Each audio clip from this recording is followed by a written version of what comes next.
Billionaire cried, "Leave me," as the helicopter was about to explode. What did the single dad do next? The snow was falling in silence when the sky tore open with fire. Marcus Hale had been driving his old pickup truck along the frozen mountain road, heading home to his 7-year-old daughter after another 18-hour shift at the construction site, when he saw it, a helicopter spinning wildly out of control before slamming into the icy ridge less than 300 meters away. The explosion of sparks that followed lit up the entire valley like a second sunrise. Most men would have slowed down, pulled over, called for help, and waited for someone more qualified to arrive.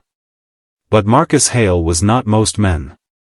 He was a father who had learned, the hard way, that waiting for someone else to save the people you love was a luxury the world rarely granted twice. He stopped the truck, left the engine running, and ran toward the fire.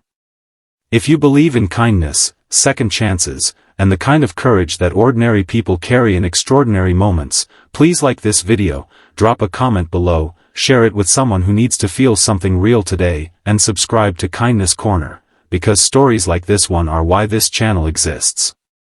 What Marcus found when he reached the wreckage nearly stopped his heart. The helicopter had sheared open along its side, the door hanging off its frame like a broken wing, and there, sitting inside the twisted metal cockpit, her white coat stained with blood and her red dress torn at the knee, was a woman. She was conscious, barely, her fingers gripping the door frame with what little strength she had left.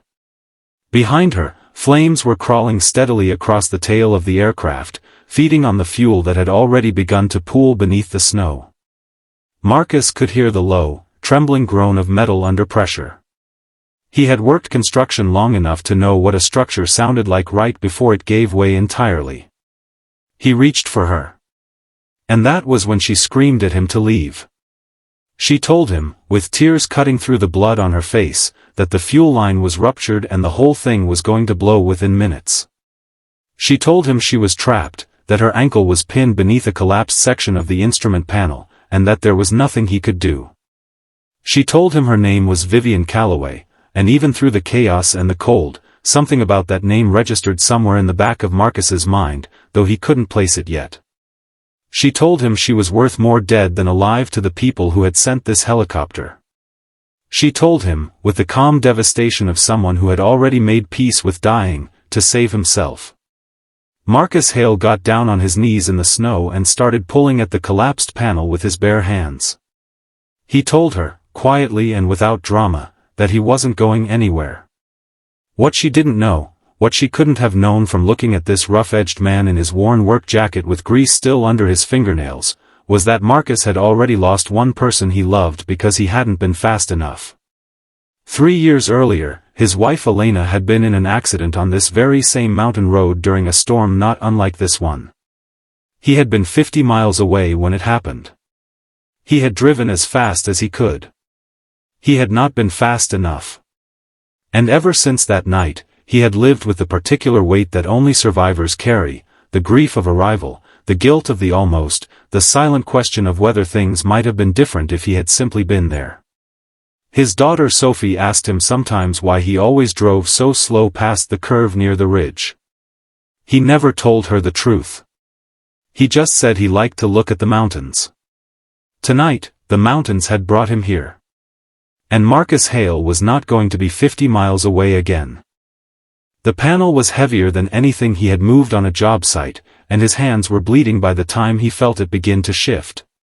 Vivian was crying now, not from pain, though the pain was certainly real, but from something she hadn't felt in a long time, something she had carefully engineered out of her life along with everything else that made her feel vulnerable. She was crying because a stranger was bleeding for her. She was crying because in 17 years of building the Calloway empire from the ground up, of negotiating in boardrooms where men twice her age tried to bury her, of learning to sleep 4 hours a night and feel nothing she couldn't monetize, no one had ever simply refused to leave her behind. The panel gave way with a sound like a gunshot. Marcus pulled her free in one motion, throwing her arm over his shoulder and lifting her off the ground before she could protest.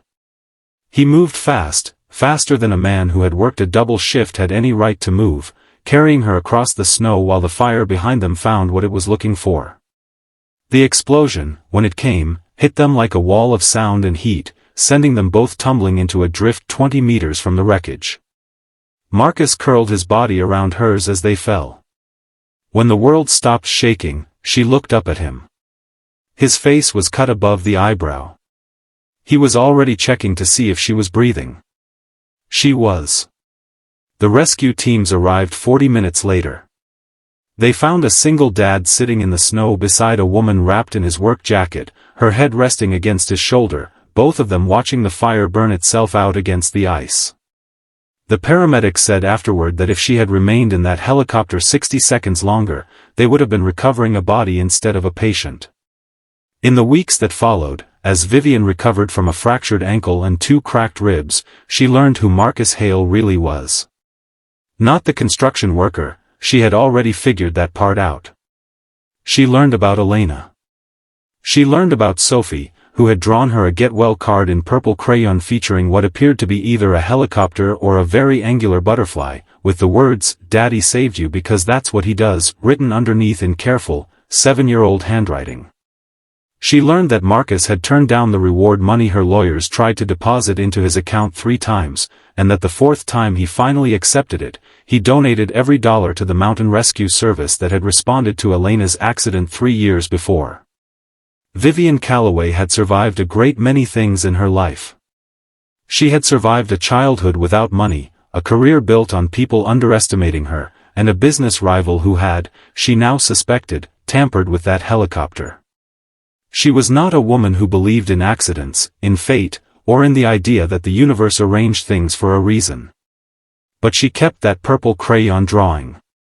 She framed it and hung it in her office, right above the window that looked out over the city she had built. And sometimes, on the hard days, she looked at it and remembered what it felt like to have someone refuse to leave. If this story moved something in you today, if it reminded you that courage doesn't always wear a cape, that kindness can arrive in a work jacket with grease on its hands, that ordinary people do extraordinary things in the moments that matter most, please give this video a like, share it with someone who needs a reminder that good people still exist, and subscribe to Kindness Corner so you never miss a story that makes you feel this way again. And before we close, drop one word in the comments right now that describes what Marcus Hale means to you. Just one word. Let's fill this comments section with something worth reading. Because in the end, the fire went cold, the snow covered the wreckage, and the mountain kept its silence.